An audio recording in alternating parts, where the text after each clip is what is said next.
How do you cook with smoke? There are very few people more qualified to answer that question than Aaron Franklin, the guy behind the world-famous Franklin BBQ in Austin, Texas, and many other successful food-based business ventures. That includes as the best-selling author of Franklin BBQ and Franklin Steak. The third book to complete this trilogy came out earlier this summer and is titled Franklin Smoke: Wood, Fire, Smoke. And Aaron is nice enough to join me for a few minutes to talk about that and more. Aaron, thank you so much for the time. How you doing today? Doing super good. How are you doing?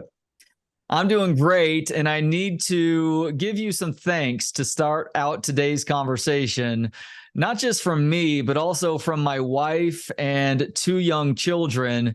You see, going back, 4+ years ago, I had never cooked a steak in my life, nor did I have any idea of how to do so correctly. But thanks to your previous book, Franklin Steak, the reverse sear has made that an idiot-proof process for me, and I've actually gotten decent at it over time too. And that is, again, all thanks to Franklin Steak really showing me the way. So thank you so much for that, and congratulations on getting this new book published.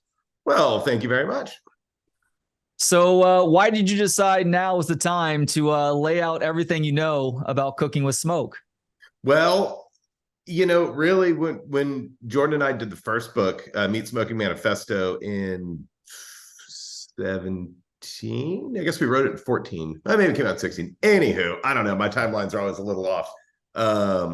Everything's just a little hazy back up in there. When we did the first book, we always kind of intended for it to perhaps be like a trilogy, even though the publisher had no idea. So it was like, the first one was about the restaurant. The second one was kind of Jordan's, passion project. He always wanted to do a book on steak and like a super deep dive on all that stuff. So of course we enjoyed working together so much. It was kind of a no-brainer to do the steak book. And then we got through the steak book. I'm like, maybe one day we'll do another one. Probably not. We'll see what happens. And then the pandemic happened. So, I realized that I was completely not essential at Franklin BBQ. They don't need me. No, they do a little bit, but not like it used to be. But Jordan and I both kind of went off on our individual paths during the pandemic. He started cooking a lot more at home, of course, because everybody was grilling outside and staying far apart and doing all that kind of stuff. But it sort of in the process got me a little bit more excited than I had been in a while to cook with fire at home, because really, we do, when the restaurants are all running smoothly, we probably eat at home once every 3 months and actually cook. Like, it's pretty, we just work. And when you're cooking all the time at work, you don't really want to come home and do it again. So grilling at home really doesn't happen very often for us over here at the Franklin house. But during the pandemic, we ended up cooking a lot, and I was kind of doing a lot of online demos and stuff like that. And, another little light bulb was like, oh my gosh, we should, like, I'm getting excited about this stuff again, like fire pit cooking and all that stuff. So we decided to do a book about it. It's such an interesting element of doing something that you love for a living. Like, I have seen this in sports radio. Like, there are so many guys out there who would love to get to talk Texas Longhorns or whatever sport for a living, but it is also work at the end of the day. And there's also such a thing as oversaturating yourself with it to where you no longer enjoy it quite as much in your own personal life too. Yeah, I mean, that's totally true. Almost all of my hobbies have turned into a job in one shape or form. So I got to find new hobbies. I gotta find something new to do with myself. Man, one of the most impressive things about you, Aaron, it's not that you've gotten so good at so many different things, and we're certainly going to talk about the smokers that you're now selling for homes, because I'm not going to lie, it's very tempting to get one of those. As somebody who has no idea what I'm doing, I have a better idea because of this book now. The most impressive thing about you is not all the briskets or the successful businesses. It's your willingness to share your knowledge with other people, and you touch on that in this book just a little bit. It goes back to the Franklin BBQ book, where you literally lay out how you cook briskets. And as you mentioned, there are so many people who have thanked you over the years for helping to improve their abilities in doing so. We're in this strange world right now where everything seems so hyper competitive, and people are so quick to hide what they know to keep others from being able to learn from that too. What is it that allows you to share such important, valuable information for free, even seemingly to the competition at times? Well, I think, there's a couple different ways to look at it. There's like full transparency. Everybody's doing the same stuff. And for the most part, everyone is doing exactly the same thing. Like it's meat, salt, pepper, and fire. Like it's that basic. But then you add a little bit of this, add a little bit of that. And then, so one thing that we realized doing Franklin Smoke is how many years had gone by. And when we did, and for some reason, I never even thought about this. It seems like a total no-brainer. But when we did the first book, that's what we were doing then. It's like, oh, I'm cooking things like this. And then when I did the master class, that's what I was doing then. And then these people keep coming back. They're like, oh, well, you said this. I'm like, oh my God, that was like 10 years ago. I guess I've changed. I guess I've started doing some new things, or, you constantly evolve. So I think that's kind of cool to have these books, and like YouTube videos and stuff like that, showing like different things, because it does kind of mark a time in history, like what that person was doing. But there's that aspect of it, but then there's also, if you were going to get like really just like super basic, like, well, this is what they're doing. The missing ingredients is always your hands. It's always the soul that goes into it. So you could totally give somebody exactly the recipe, like to the gram. And if it's technique driven like that, it's not going to turn out the same. That's just how it is. Everybody's got a different feel, a different touch. They think of different things. They look at things a little bit differently. They taste things a little bit differently. So really, putting out recipes and putting something exactly how you do it, totally not worried about it. It may not be what we're doing now. It may have been what we were doing then. It may have been something that I came up with that I was excited about. But it's all relative. And I think part of that is you just being a genuinely good person too, who is looking to help others out. Well, I don't know. Maybe you're a serial murderer. Maybe you're picking up hitchhikers out in the Bastrop area, and we're gonna. No, not anymore. We gave up on that. Oh shoot.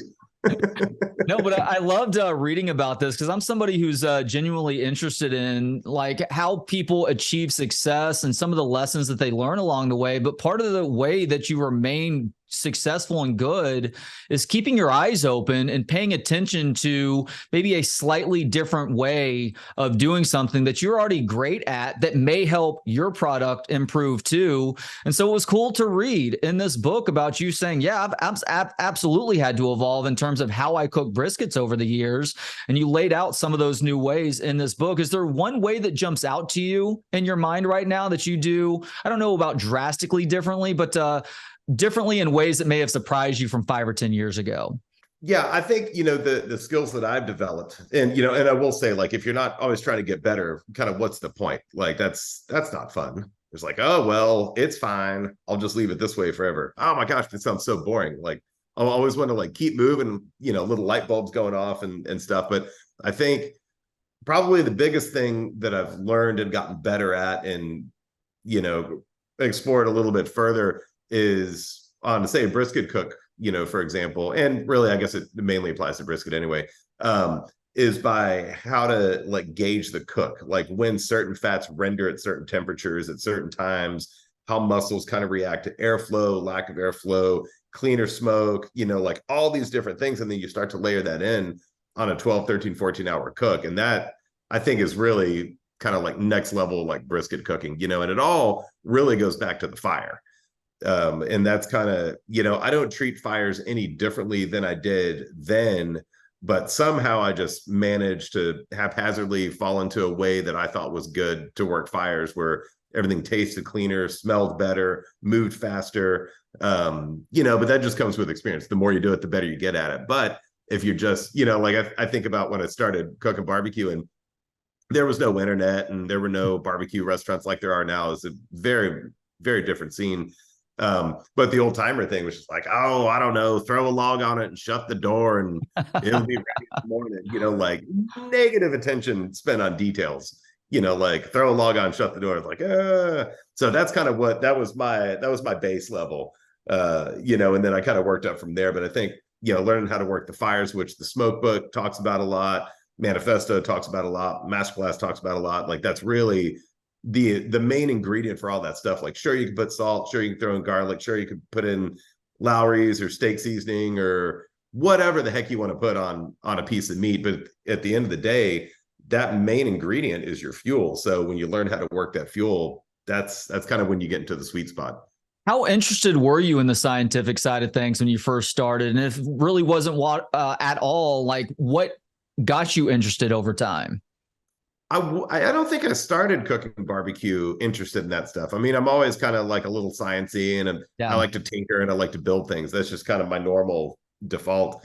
I And guess even paying close attention to like detailed measurements and timing and whatnot speaks to that well, too. and I don't know that I was that detailed really when I started cooking Huh. barbecue, but when we opened up Franklin Barbecue and I was cooking the stuff every day in, day out, you start to notice little nuances and stuff. And I think that's when I got really super duper into detail stuff, because it kind of like, like I didn't have anything to base anything and no context at all. I mean, the thing that really got me started in barbecue was I called my dad, asked me how to cook a brisket. He's like, I don't know, just cook it till it's black. It's probably tender. Like, that's pretty low down there. That's you like the know straight up 1980s way to cook things. Like oh, I and it try was to a explain it to my kids. I'm super like, you don't understand. Everything was burned and all vegetables came out of cans back in the yeah, 1980s. totally. But that was, again, that's kind of my base layer. But I think when we opened up the trailer and started cooking all the time, got into the restaurant and people thought it was good, so it was like, oh my god, we have to get better, we got to get better. So that's when I really started pushing myself to do better, of course. But I think it was an effort to make everything really, really consistent every day. And that's when it started being like, oh, well, I can't have this variable. Oh, well, I can't have this variable. Ooh, well, that smells a little different. What's going on? And that just opened up a huge can of worms. And I haven't managed to close it yet. Now, this book opens pretty emotionally. It gives a detailed description of Franklin Barbecue catching fire back in the middle of a hurricane in 2017. I had forgotten those conditions, but you do a great job of just kind of recounting what happened and what you went through and helping to rebuild the restaurant. What sort of emotion did that evoke? You going over those details again? I mean, I guess I hadn't really thought about that stuff, but Jordan was asking about it, and maybe takes a whiskey on the front porch, be like, oh yeah, I forgot. And then this happened. I forgot about that. Yeah, I mean, it wasn't too big of a deal. I mean, of course, it's our livelihood, and it's our thing, but you can't really run a barbecue place with a lot of fires and not ever one day think that might be a possibility. So when we did have a fire, and I will say it's really hard to believe that you could build that big of a fire in the middle of a huge rainstorm. There's water everywhere. But there's also a heck of a lot of wind. Yeah. But yeah, I mean, I think in my head, I kind of had a game plan a little bit, but also running a restaurant, things break all the time. It's like 5:03 on a Friday, the ice machine's going to go out. Things always happen, and we're so good at just kind of, flying by the seat of our pants in a lot of ways, that the fire was really just another thing to stack on. But it did allow me the chance to, update the building and renovate a lot of stuff while we were closed. So that was cool. Yeah. So thankfully nobody was killed or even hurt in this fire. And yeah, well, and that's really what makes it possible to even look back and be like, it wasn't that bad. It's just a building. So I can say this figuratively and literally, that which doesn't kill you makes you stronger. So how did you come out stronger as a result of dealing with this quasi tragedy? I mean, it was a very sad thing, but obviously you guys have come back bigger and better than before. Yeah, I think it kind of maybe helped me personally a little bit, because it gave me a little bit of a break.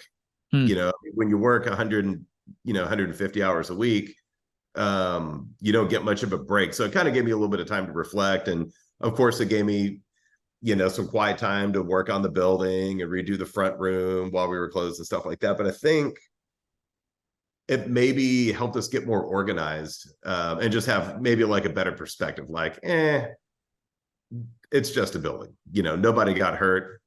It's not that big of a deal. It is a big deal, but it's at the same time, there's so many terrible things going on in this world, like a little restaurant catching fire. We'll build it back. We're fine. That's a good attitude to take. I know I talked about you sharing the brisket recipe, and you do share it again, as well as some of the tweaks you made over the years in Franklin Smoke. And near the start of this book, you talk about how you came to craft Franklin Pit and why you do what you do and what makes this such a great home smoker versus some other options out there. What do you love most about Franklin Pit? The thing that I really love about the Franklin pits is when you get to a smaller size cooker, it's really hard to get a crazy amount of airflow. Does make it a little bit harder to kind of, work with. But like you look at these big 1,000-gallon pits or 500-gallon size pits, and they've got an insane amount. Well, if they're designed well, they've got an insane amount of airflow that goes through them. And that's really the trick to cooking a good brisket. You've got to get moisture in. You've got to dry out the surface just right. Lots of airflow in there to kind of get the heat to move around and stuff. But you've also got to get that moisture and that hot air out with a good smokestack. So I think it's really cool that the Franklin pit, we managed to design it kind of scaled down from the big ones, design it from the inside out, lots of trial and error, getting the intake and exhaust just right, because there aren't any dampers on there. Also, so it really just by design is meant to burn super clean, get clean flavors, get the sweetness, the transparency out of the smoke, water soluble particulate, great brisket bark, all that stuff. It's really, I actually was just cooking on one this morning at the restaurant, doing a little video shoot. And man, every time I fire one up, I just think it's the best cooker ever. And they're all exactly the same. I think that's really cool too. They're super duper consistent. So not to Sophie's choice you here, but where does the Franklin pit rank on your list of accomplishments? Because that's I don't know. I guess I don't have a list of accomplishments that I've made. I'm still trying to collect a few things before I start making a list. That's fair. Love to hear it. So Larry David famously asked his wife, do you respect wood, before she divorced him, as she was considering taking him back. And I know you respect wood, Aaron, because I've read Franklin Smoke now. As a matter of fact, your greatest respect in terms of the wood you use most regularly is post oak, which is commonly found here in these parts, obviously. Other than the accessibility, what do you love about cooking with post oak? Well, post oak's kind of a weird wood. If you think about like the classic Central Texas style barbecue and what flavors that is, that's coming from the wood. If you think about different, regionality of barbecue has changed a lot over the recent years. But if you think about like old school, like this area is hickory, this area is mesquite. East Texas is maybe more pecan, and you get into these different parts. Central Texas was always Central Texas post oak barbecue. Thank goodness down here we have my favorite wood, which is post oak, of course. But the cool thing about post oak, and there's a few different like things going on. There's like, I forget how many different oaks out there, but like 60,000 some odd, different oak trees. But post oak is one of the ones with the least amount of tannic acid, which helps it burn clean. So if you think about like charred barrels for whiskeys or like wine barrels and stuff like that, post oak has that in common with some of those oaks also. Very similar grain structure, really straight grain, which is why they made fence post out of it. Another little fact, they also made fence post out of it, hence the name post oak, because post oak rots from the outside in, as opposed to almost all the other oaks that rot from the inside out. So that kind of gives you a hardier piece of wood in there most of the time. But yeah, it's just a really, really nice oak. It's a white oak, and it's really mild, and it burns clean. It can burn pretty hot. Doesn't have a ton of sugar, doesn't have a ton of tannic acid, so it doesn't put out a lot of off flavors. And at the restaurant, and even on the backyard pits, the fireboxes are round. And so when you have straight firewood that's not all knobby or twisted or knots and stuff like that, it allows you to stack evenly across the bottom of the firebox so you can get airflow underneath, which also helps you burn a cleaner, faster fire.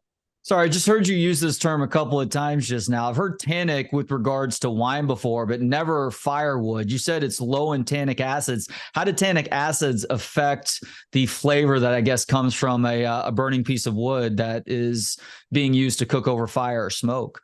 Yeah, so it's the same thing as wine. Wine, there's tannins in grape skins. There's tannins in the wood. If you're aging stuff, they kind of do their thing.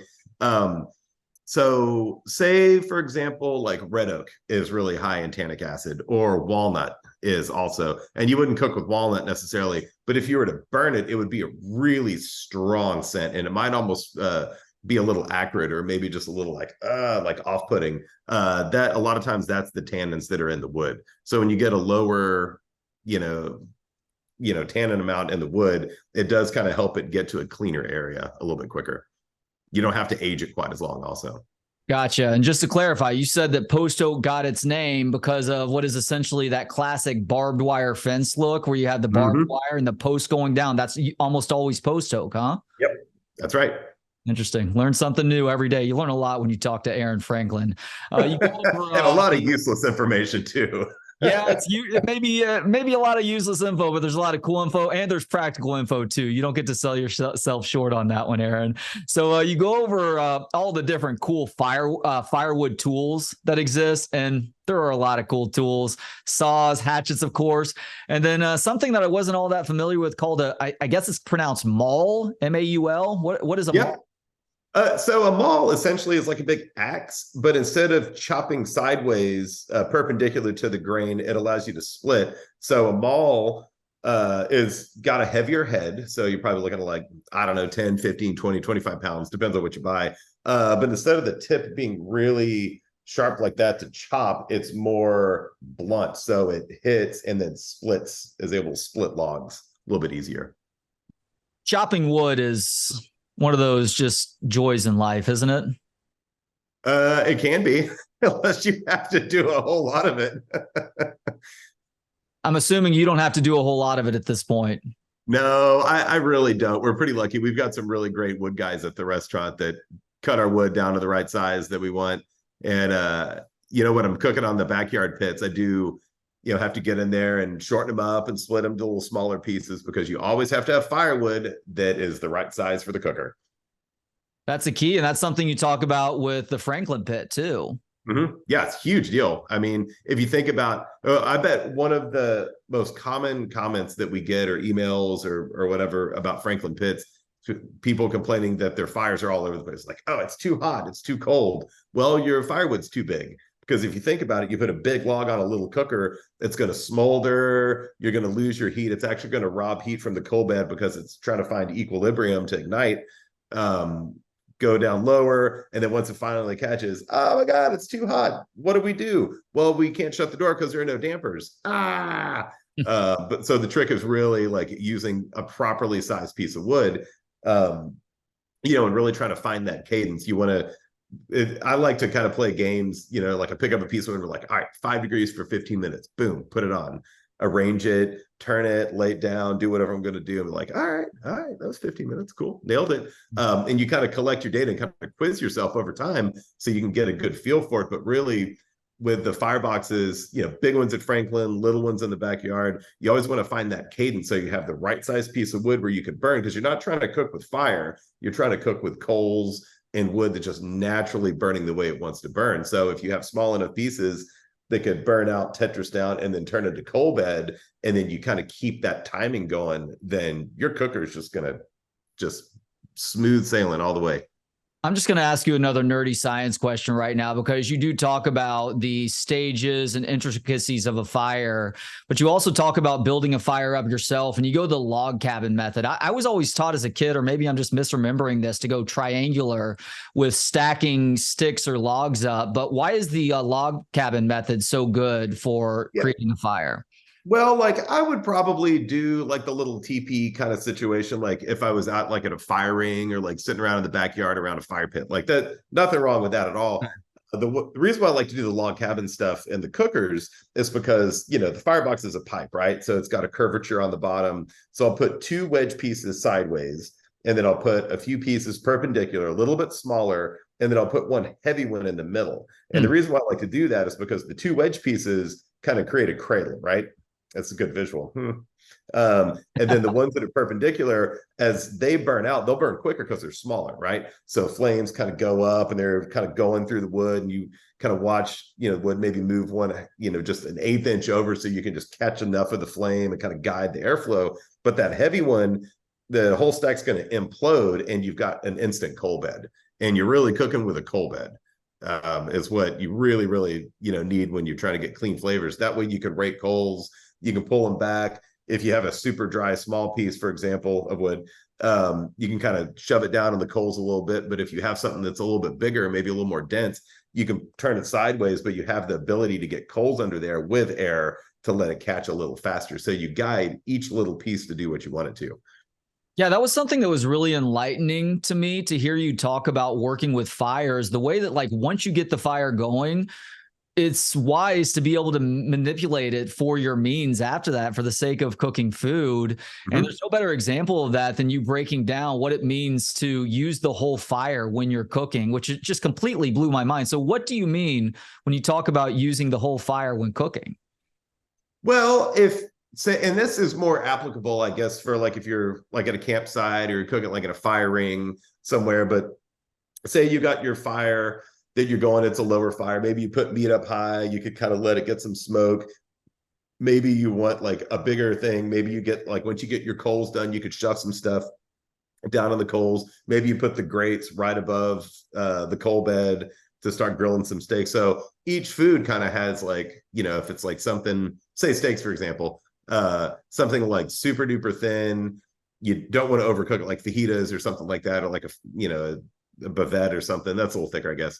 But that tells you like, oh, cold steak, high heat to get the sear on the outside. But if you try that same technique on a huge like double cut ribeye or something like that, you're going to burn the outside before you ever get the inside even anywhere close to warm. So then that kind of tells you want a slower, more mellow heat to let it kind of mellow out. And then maybe you could finish off back to that reverse sear kind of situation. So, same thing with, vegetables. You would put maybe, I don't know, green beans or Brussels sprouts or something on super high intense heat down in the coals, perhaps, but you wouldn't cook a potato that way. You might want something a little more delicate, maybe like off on the side in the ground next to the fire, so it gets a duller heat. So that's really, where that stuff comes from. And then also, if you were thinking about the different flavors that would come out of the different stages of a fire, once it's super clean, that's more water soluble. So you might be better off getting a clean flavors on like a longer smoke, like a pork steak or something like that. But if you were trying to smoke like a mackerel or really oily fish, you might actually want a slightly dirtier fire because that becomes more oil soluble. So it'll penetrate the oiliness of that fish a little bit quicker. Wouldn't take very long though, that's for sure. So yeah, it's just kind of choose your own adventure a little bit. Wow, that nuance is so wild. And perhaps that helps answer this next question, because you readily admit that you approach smoke with much more apprehension now than you did, say, 5, 10, 15 years ago. Why is that? Oh, yeah. Because everything I own smells like smoke. No, I've gotten really, and man, this is a side effect of the restaurant. I've gotten so sensitive to smoke that like I can get a dish at another restaurant and be like, God, the smoke, or get like a mezcal or something like that and be like, oh, this fire was disgusting. Yeah, it's terrible. I wish I'd never gone down that path. It's ruined such a good thing for me. But I also could appreciate a really high quality smoke, which I think really in hindsight has probably helped Franklin Barbecue, because what we do is we try so hard just to keep everything so clean. And it really, just because you can't see the smoke doesn't mean it's not there, but you can sure taste it. And you can taste a huge difference. Is your smoke palette so refined then that you were able to detect specific woods that something was smoked through? Maybe a little bit. The thing is, when you get to a really clean fire, the wood types don't matter so much because it's just a good, clean, organic fire. But if it's a dirty fire, I can definitely tell. Like I could, I could get out of the truck at Franklin, and if there's a piece of maybe like red oak or live oak that might have made its way into our wood pile and somebody threw one on, I can get out of the truck in the parking lot and be like, live oak, where is it? And I'll go upstairs and be like, there's live oak up here somewhere. Be like, you're crazy, old man. Get out of here. Don't tell me how to, and be like, it's that one right there. And somebody will be like, oh my God, you're right. There's a piece of live oak that made it in here. What happened? So yeah, maybe it's not the greatest skill in the world. Like a bloodhound. I love it. I tell you what, I'm a great hound dog. Speaking of the restaurant, you've always been front and center with your customers. Do you still get to spend most lunches at the restaurant cutting meat for people? Yeah. I don't cut lunch as much anymore. The services became so gosh darn slow that eventually I just had to like let somebody else do it because I would just sit there and talk to people too much. Yeah. So I kind of backed out of that. But I'm there. I'm in and out pretty much every day. I just came from there. I'm gonna head back after this. I had to take a shower. It smelled really smoky. Um, um, but yeah, I mean, I'm in and out all the time. We just opened up a new restaurant about 5 months ago. So now I'm just kind of between those two places, and they're just a few blocks apart. So kind of, swing by Franklin, check in, go to the other place, have a cup of coffee, do some emails, head back to Franklin, open it up, finish out lunch, go back to the other place, hang out for the afternoon a little bit, and then just kind of bounce it around. And of course, I'm all over town running errands all the time. So I love how you're calling Uptown Sports Club the other place, because you guys opened earlier this year and it has received rave reviews up to this point. Are you pretty happy with the first, I guess, 8 to 9 months of this restaurant being around? Yeah. We're about 5 months in. Oh, my apologies. 5 months. And I couldn't be more thrilled. An incredible team. Love everybody over there. And it's just like all the fun, like family-like teamwork that we get at Franklin, just awesome people that are so crazy passionate about what they do, so kind and good-hearted. We've got the same thing at Uptown, and it's truly incredible. I don't know where they're coming from, but somehow we've managed to find all the amazing people to help us pull this stuff off. But yeah, I couldn't be more thrilled. The food's great. Love hanging out there. Actually ate dinner there last night and I was like, God, I love this restaurant. Wish I didn't work here. I just want to come hang out. And I do get to hang out. But yeah, I'm really proud of it. Super duper proud. You have a favorite menu item right now? It dances around. I really can't decide. I think I celebrate all my children. Well, speaking of children, that's one of the things that I like about checking the menu out. Now, I guess embarrassing admission time. I haven't been there just yet. I haven't made the trek down from Cedar Park, but it's on the list, especially because you guys are making sure that it's known that you're kid friendly too, based on the menu. There's a nice little kids menu on the. Yeah, we just put the kids menu on a few weeks ago, actually. And last night I ordered almost all of it because some of my favorite stuff is on the kids menu. With Franklin Barbecue, we're really stuck kind of doing the same thing. We don't have the capacity to cook more. We can only do 120 briskets a day. The warmers are full. If we threw a special in there, it just messes up the whole machine. Like things just don't. It's like one of those puzzles where only one thing can move at a time. And if you can't move that, then the whole thing is just, it doesn't work. And a really neat thing about Uptown is it's a real kitchen. We've got coffee in the morning, got espressos. We're 8 a.m. to 2 a.m. closed on Tuesdays. But there's like breakfast biscuits. We make, patty sausage at Franklin. There's so much crossover between what we can do at Franklin.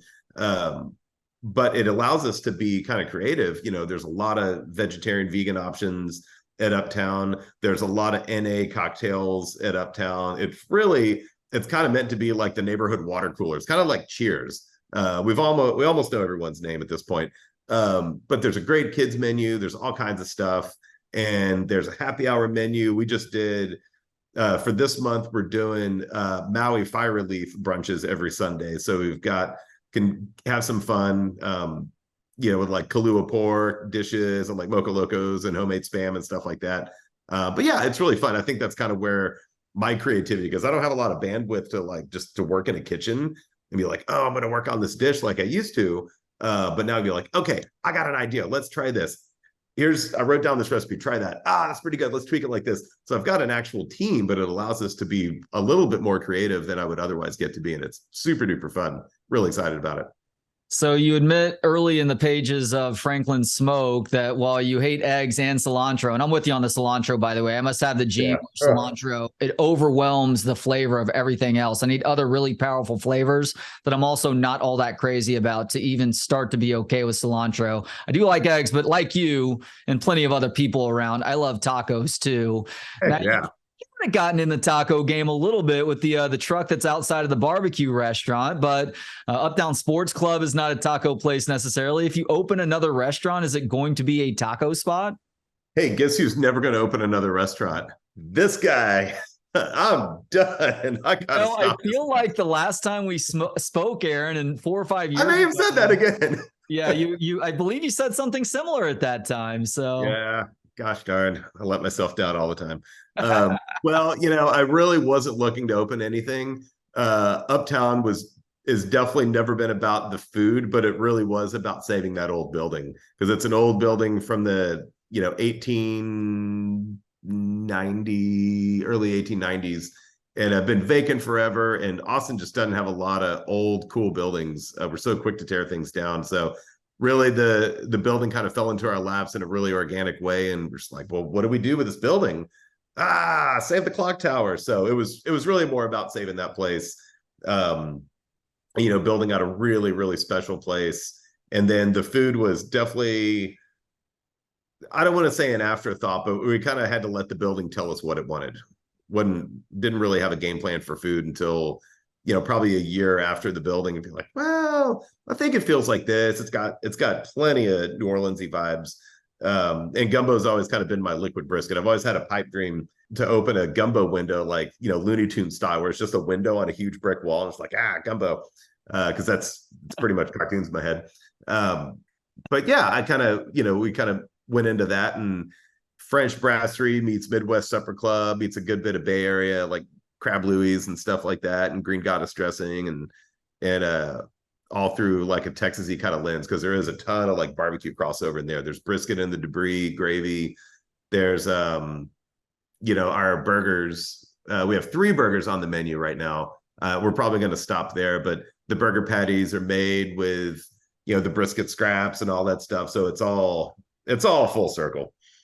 Is it a thinner or a thicker burger? It is. So the main one, the Uptown burger, is a 2-patty, and it's very rich, definitely shareable. It's got aged white cheddar on it, white American cheese, tons of aioli, Dijon, and we make these super crazy good buns and stuff. And it's got two 4-ounce patties. So it's a half-pound burger. So it's a more of a griddle style burger, though, just 2 patties stacked on top of one another. Yep, with really tart pickles, the same pickles we use at Franklin. Oh, love that. Now, you're right that the outside of that building looks like it belongs on the corner of Bourbon Street during Mardi Gras. I'm curious, though, what else has that building been in its 130-year history now? Man, it's been a lot of stuff. It was built to be a German butcher shop, which kind of struck a chord with me, being a bit of a barbecue nerd. So I thought that was really cool. We've got pictures. In fact, for this building, we've got a historical designation all the way up to the federal level, which really made it take a lot longer, but it was well worth it, I think. But it was a German butcher shop. It was a German bakery for many, many years. It was an upholstery shop. I think it was a tortilla place for a while. And then in the late 40s, I think 1949, post World War II kind of stuff, it ended up turning into, I forget exactly what the name was, but I think it was Sports Club. And from the late 40s all the way up until the early 90s, when it finally closed permanently, it had always been some version with different owners of like Uptown Sports Club, Uptown Sports, Uptown Club, some version of those. Uptown Sports Club is what it was named throughout the 70s, 80s, and into the 90s when it finally, closed down. So we just kept the name. It's definitely not a sports bar. But that's what it was called, so we're keeping it. Yeah, there aren't televisions in this restaurant, correct? We have 2 cathode ray televisions from garage sales up there, so you could go in there and watch a game, but they're very small. You just have to squint and get really close. Yeah. There's some sports to be had, I guess. That's an important distinction to make for sure. Well, congratulations on that, man. I can't wait to check that place out. Now, but getting back to the new book, Franklin Smoke. Much like with your other books, you provide some incredible recipes throughout. I think my favorite from the previous book was the salsa verde, but there are a couple of things that I have my eye on in this one, recipe-wise, Aaron. One is the red chimichurri. Now, I have to tell you, I make one of the world's greatest chimichurris. I've been told that by a lot of people over the last few years since I figured out how to reverse sear a steak. So the red chimichurri looks super interesting, and so does that whole Branzino. Man, it's one of my favorite things to order out when it's offered up on a menu at, say, a Mediterranean tapas type place. Mm-hmm. But what is it that you love about your whole Branzino recipe? I love that it's really simple.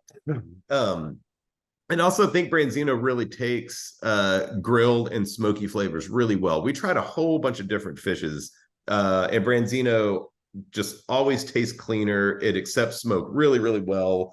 They're readily available and they're pretty inexpensive. So I think that's kind of the big thing. Like, it's a smaller fish, so you could do one and share it, or you could do a whole bunch of them and feed a bunch of people. So I think it's really versatile. You also cover the idea of hot and fast brisket, which is cooking brisket in half the time that it would take otherwise. Are you a fan of brisket that has been cooked for 6 hours? No, I think I think a lot of people claim that it can be like, oh, it's just as good, but really, in my opinion, it takes time to develop certain flavors and to layer things in, and it takes time to get seam fat to render the same amount as your intermuscular fat versus your subcutaneous fat. It takes time to get the collagen to break down between the two muscles. It just takes time, and it takes time to get those layers in there. And sure, you can get a tender brisket in 6 hours, but I don't think it's going to be nearly as good as something that took a little bit longer. It's more likely to look like something that Lincoln Riley showed on social media a few years ago, the former Oklahoma Sooners head football coach. I mean, it was a disaster what he put out. Hell to pay, buddy. What's that? Hell to pay. Yeah. Oh no, he still hears about that one to this day. Now, I did want to ask you a little bit about reverse searing, because I've certainly played with it over time. And I wanted to ask you one question about the slow cook before I ask about the fast cook, because slow cook, I think your recommended oven temperature was 200 degrees, which is what I do for the most part. But I've also gone up a little bit over time, and that doesn't seem to ruin things too much. Maybe you adjust by a degree or two in terms of what that internal temperature turns out to be. But I'm wondering about how low you can go for the reverse sear to work. Have you tested that out at all to see if you can go down to, I don't know, 180 or 170 for a meat that you're trying to get into that 125, 130 range? Yeah, I tend to try to decide on my lower temperature of that thing by how big the meat is. Like, if it's a huge prime rib, of course you'll temper it on the counter, because you don't want to put a cold piece of meat into an oven, because you'll overcook the exterior while the inside's trying to get up to temp. So you want to be as delicate as possible. But say for like a prime rib, if you tempered out a prime rib and it was for a couple hours, and it's still perfectly safe, working temperature. And then you put it into a super low oven, it's going to take hours and hours and hours. So the thing that I'm always thinking about is, how big is this piece of meat? How long is it going to take me to get it to where I want it to be? So that's going to determine if it's a super low temperature. Like, if you're going to do a couple of filet mignons or something like that, maybe Chateaubriand or something like that, you could totally do like 160, 170. You could go really, really low, because it's a small piece of meat, and it's also going to conduct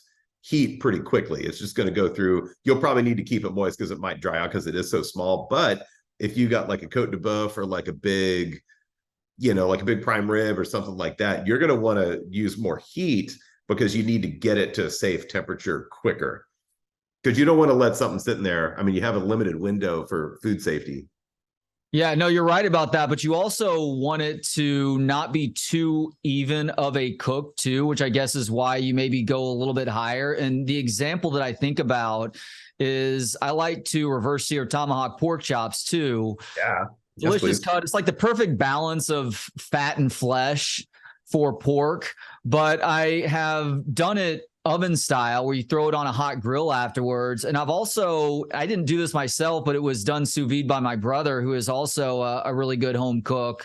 And he sous vide it. And so the entire thing was that 140 temperatures, I think, what we took it to. And the problem with that, I would have gone lower. I would have gone a little lower. So yes, but, and maybe this is about to speak to the observation that I made.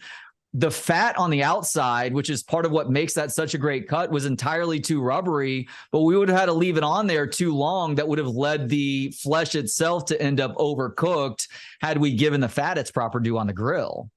Yeah, that stuff gets a little tricky, because when you bag something and you cook it in an immersion circulator, there's no airflow, so it's just wet, and it's almost impossible to render that stuff when it's just like that wet. And at 140. So that might actually, man, this could be a very long-winded conversation. Oh boy. Let's go. So if you think about like the type of fat that's on that pork, if you say on one end of the spectrum, you've got, commodity pork that's fast growth. It's got a lot of subcutaneous fat. It's had growth hormones, all this kind of stuff. That fat's going to render at a much higher temperature than if you had, say, pork chop from a pig that's been eating acorns its whole life. It's got a lot of oleic acid in the fat, and it's going to have a much lower rendering temperature. So if you've got like an Iberico chop, you can almost take that fat and rub it between your fingers and it just disappears like chapstick, versus, like a grocery store, low marbled, high subcutaneous fat, like plumped up fast growth pig. Those fats are going to be night and day different. So that factors in. And if I was going to sous vide something like that, like a pork loin or whatever, I would really go out of my way to get a really, really nice piece of meat that was grown, the right way, grown slowly, because those fats really do work out better. But those fats could render in the bag and give you a heck of a lot more flavor.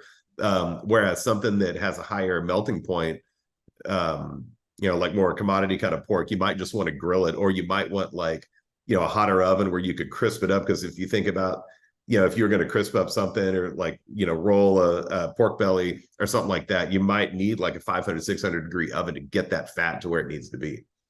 So again, kind of, I think it's kind of like collect the data a little bit, and there's 1,000 different ways to cook something, but there might be a method and you're like, oh, this is the way to go. This is the way.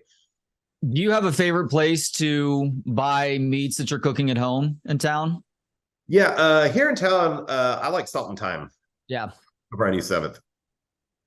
Yeah, that's a good spot. I don't drive that far, but I do drive to the Central Market. There's a huge difference in what HEB offers versus even Central Market. Well, and I buy a lot of stuff at Central Market. I think they have a great meat counter. Yeah, I agree with that. Now, as far as the way that you cook your briskets, I was reminded of this. I think I'd known it a while back, but you slather and rub your briskets, starting with French's yellow mustard, which, my gosh, I mean, you talk about all-time great condiments right there.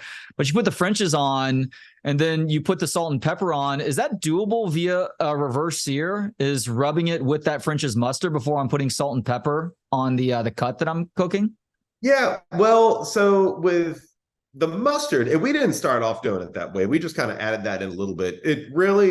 The mustard doesn't do anything. It doesn't matter at all. You'll never taste it, but all it does is it makes the surface a little bit sticky so the seasoning can stick, because you haven't yet had a chance to cook the meat, let the surface dry out. So when it does start to dry out and the muscles start to shrink a little bit, that kind of just acts as a glue just to hold it on. Doesn't really do much for you though, flavor-wise. So I think, if you were going to try to do like a reverse sear situation for like a big steak or maybe those pork chops or something like that, perhaps dry brining might be your best method, where you can salt it, let it hang out, air dry in refrigerator overnight.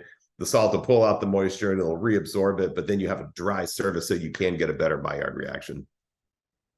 Which is something that you do a great job of going over in Franklin Steak too. All right, just a couple more questions, Aaron. Austin's food scene has obviously changed so much in the last 15 plus years, and you were at the forefront of that. How do you see the Austin food scene right now? Like, obviously it's pretty healthy, but there are obvious pitfalls too in terms of workforce shortages and having to raise prices based on inflation happening elsewhere too. Yeah, I think Austin right now has the best restaurants we've ever had. Yeah. We've truly got some great food around here, but you're right. Austin's gotten so expensive that it's really hard.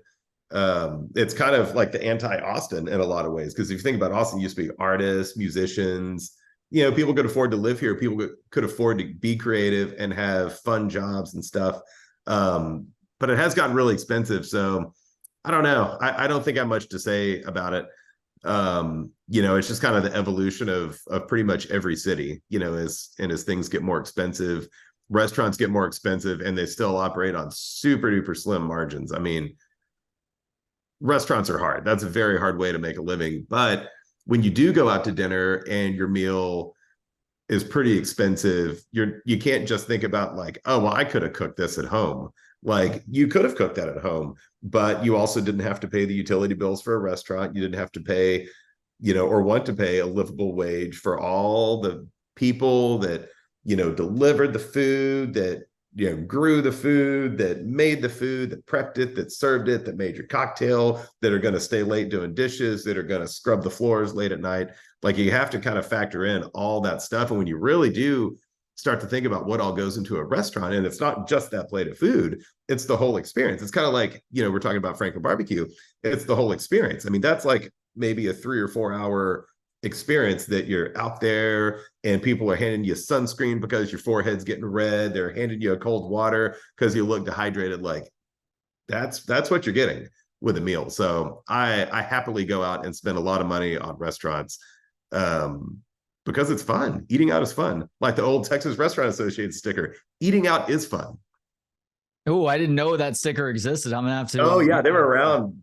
They're still out there, but little stickers on restaurant doors like TRA, eating out is fun, 1971. Well, it's especially fun when you're going to eat something that there's no way that you're going to be able to cook yourself. Like, the obvious answers for you of your favorite places to eat in town, or the places you spend so much time at. Obviously, Uptown Sports Club is a place that you do love to eat at. You were there last night, but taking your places out of the equation here, what is your favorite place to eat in Austin right now? Oh, golly. I love Birdie's. I think Birdie's is such a fabulous restaurant.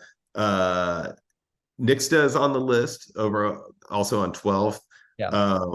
Este, Suerte, of course, Uchiko is excellent, as is Uchi. Yeah, Kanji's at the top of the list. I mean, there's just so many good restaurants. Cool. All right. Well, last question now, Aaron, and this is a bit of a silly question, but you've got a good sense of humor. I think there's a darkness there too, which is why I think that you'll give me a good answer to this question. Because for a long time now, I have told friends, family, listeners that if I were to know my death date, let's say, and I could figure out a way to preserve my rump, what I would want to do is would want to preserve that rump while I was still alive, and hire somebody like you, who is obviously really good at cooking meat, to cook my rump roast for my own funeral, to serve it to people who come to mourn or celebrate my loss, so that when they leave the memorial, they could leave with a little piece of meat inside of them. So if you were tasked to cooking my rump, how would you go about cooking Trey's rump roast? Well, that is a fabulous question. I would poke a bunch of holes in there. I would lard it with garlic. I would dry brine it, 1.52% salt, let it air dry for probably 24 or 30 hours, somewhere in there. And then I would take some tallow and a cast iron skillet, and I would sear all the sides, and I would deglaze the pan and kick off the liquid to the side. And then I would build that up with a veal stock, lots of roasted bones. And then I would braise that thing to tenderness, reduce the braising stock, and make a nice sauce. See, I knew we would have an answer for that. He is Aaron Franklin. You know who he is. The new book is, I can't recommend it enough. It's just as good as the first two. Franklin Smoke is what it's called. Wood, fire, smoke. Get it now wherever books are sold. Aaron, thank you as always for the time, man. Real pleasure of a conversation. I hope we do it again soon. Absolutely. Great talking to you. Thanks to Gentleman Jesus for the intro and outro music. Hear more of his work at gentlemanjesus.com. And thanks to you for hanging out. For more of the show and to connect on social media, visit booksonpod.com. We'll talk to you next time on Books on Pod.